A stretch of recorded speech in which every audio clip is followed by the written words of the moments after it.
Yo, this is the Scarcity Studios YouTube channel. Please don't forget to like, comment, share and subscribe. And our sponsors are Alpha Claims and Hire Birmingham, the leading and best accident management company. Get a replacement car anywhere in 1 hour. I really appreciate you joining me today, and this story is about the prison system and a current case from London. I've covered the prison system and issues that are ongoing several times on the channel. The most recently was the coverage on Forest Bank. This story is massive, but at the same time I've seen very little coverage, little to none, in the mainstream media, and nobody seems to be surprised or appalled by this behaviour. I covered on the channel a few months ago about the situation in Forest Bank Prison and the fact the government announced that there was investing £100 million into airport-style security in the Salford prison in order to tackle the importation of drugs, phones and weapons. They spent money on X-ray baggage scanners and also body scanners alongside metal detectors and supported by dog handlers as well to beef up security in the prison. This follows the amount of phones, steroids, SIM cards and other contraband that were discovered in a police operation inside the prison called Dragonfire. Targeting the senior gang members at the prison, they discovered tobacco, cigarette papers, cannabis, spice-lined paper, lighters and screwdrivers. And this is part of the government's plans to try to suppress the violence that they believe that it's causing. The director is called Matt Spencer, and he said in a statement about the situation that contraband is a complex issue and poses massive risk to prisoners, staff and the public. We are one of the largest and most busiest complexes in the country, and we deal with a massive security challenge on a daily basis. We are reviewing and updating activities to respond to the changing factors driving violence and self-harm. The latest investment in the security measures at the prison will affect the entry points and support our existing and future operations designed to stamp out corruption and illegal activity. This coincided with 4 AM raids of prison cells working off intelligence in the Greater Manchester area. They say that phones are often used inside prison to cause intimidation and to continue the organisation of criminal empires on the outside. Operation Dragonfly was launched when they seen a spike of the number of phones being thrown over, and it was done in cooperation with GMP Police, HMP Forest Bank, the Probation Service and North West Regional Organised Crime.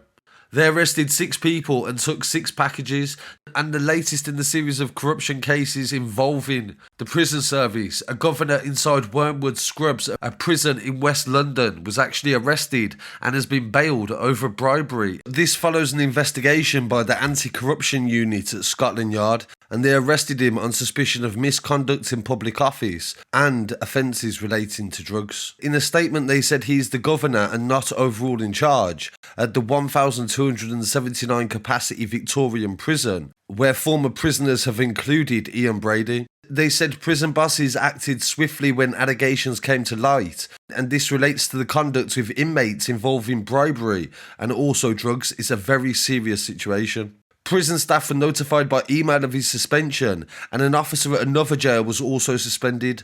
The Met said it investigated in tandem with Her Majesty's Prison and Probation Service, alongside the anti-corruption unit. As a result, a manager within the unit on the 14th of December was arrested on the misconduct charges. So in total, 2 members of staff have been suspended. In recent Freedom of Information requests, the Ministry of Justice said that 1,121 officers and other employees were dismissed for transgressions of 40 separate categories of misconduct from 2014 to 2020. 43 lost their job after embarking on inappropriate relationships with convicts, and 500 were let go in relation to issues to breach of security. 3 staff were fired from 2015 to 2016 for negligence on prisoner escapes, with 4 officers sacked the following year for being unfit for duty through drink or drugs. Other reasons prison guards were sacked included the use of unnecessary force, sexual harassment, assault and being asleep on duty. In one incident, an unnamed officer at a HMP Rye Hill in Northamptonshire was dismissed after she failed to notice that a sex offender was dead in December 2019. The guard failed to open Stephen Maddox's cell to check on him, which meant that no one realised when he was dead for half an hour. The cases of staff having affairs with prisoners included Lauren McIntyre, who worked as a prison officer in the Isle of Wight H&P Albany and is now serving 3.5 years behind bars after a 4-month affair with double murderer Andrew Roberts. Meanwhile, Stephanie Smith-White was having an affair with notorious gangster and drug dealer Curtis Warren, whose name was tattooed on her body, and this occurred at the maximum security H&P Franklin. In another case, more than 1,200 phone calls were made between an officer, Aisha Gunn, and Gurram Razak, who was serving 12 years for conspiracy to rob, during a 4-month affair at a prison in Wrexham, which was later discovered by the authorities. There have been 13,400 investigations into prison staff since 2014 for alleged offences, and 700 of them involve abusive language, behaviour towards prisoners, visitors or colleagues. One former prison guard said that due to the fact the salaries start at £22,850, if someone offers someone £400, that is more than their wage. So that is just a brief set of examples of the extent that people go to and the levels that some of these prison guards have gone to import stuff into prison as well, and the amount of money that they can also make from it, and the temptation is very real. So this is a breaking news story. We shall not be talking about this again until there is a conclusion. So really appreciate you joining me today. If you have any stories, please don't forget to send them to news@scarcitystudios.com, and I'll be back again very shortly with some more. Thank you very much. Peace.